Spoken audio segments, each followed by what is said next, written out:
I guess, throughout the broadcast. I'm just going to shut the fuck up. You guys have a great week. Oh, wait a minute. I didn't even talk about the Super Bowl. Who do you like? Who do you like? I'm hoping I find both of them equally annoying. I find the respect Peyton Manning gets is really, it's ridiculous. And it's making me feel like I could be, it's like, when you watch somebody do something on TV and you just think, I could do that shit. I could do that. All these fucking guys who talk about, like, Peyton Manning, they're already saying, like, I was reading this article, legitimate article in, like, Sports Illustrated or something, and they were talking about Peyton Manning, and this is what they wrote. They said, you might be watching the greatest quarterback of all time. And people of Indianapolis, fans of Peyton Manning, can you please explain to me, what has he done that has earned, at this point, he only has one ring. Okay? The track that he's on right now, he's having a Brett Favre career where he is a regular season statistical fucking juggernaut. He plays a 2-14 team. He's going to light him up for 500 yards. He plays a good team. He's going to throw for 300 yards. He's the shit in the regular season. But he's only had one successful playoff run.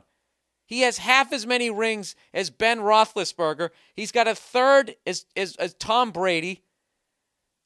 Terry Bradshaw has 4 rings. Joe Montana has 4 rings. John Elway has 2 rings. He's one of these fucking guys that people, they just love him. He's like Brett Favre.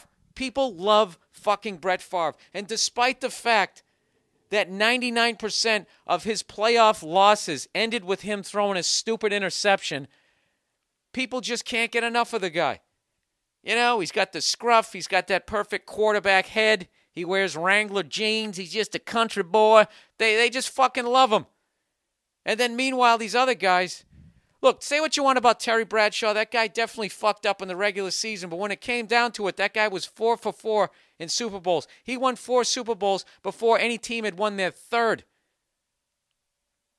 He had twice as many rings. And that guy only threw for 25,000 yards or something ridiculous for his whole career. His stats, if you look at his stats, you take away his rings, you're like, this guy was average. He was a bum. All right, I think it all comes down to how you define what is great. And I say what makes you great is those fucking Michael Jordan moments. Right? And I'm acting like this is my original theory. It isn't. You're not one of the greatest quarterbacks ever if you lose to the 8-8 Chargers at home. If you lose 2 years in a row, you lose to the Chargers at fucking home. You're not.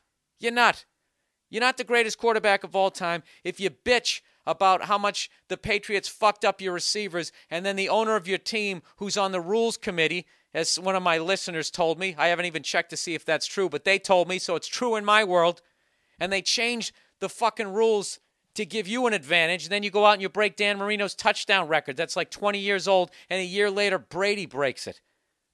It's bullshit. It's fucking bullshit. Peyton Manning is one of the greatest quarterbacks of all time, but he is not even close to being the greatest you're ever going to see. All right? I'm old school. I count champions. Fuck these rookies who come into the league and they get a sneaker before they even hit a fucking layup. I'm sick of it. All right? He's got as many rings as his stupid brother. And I bet by the time I do my next fucking podcast, there's a chance he's going to have 2 rings. And you know what? Then he's in the 2-ring club. That's it. He's right up there with Jim Plunkett.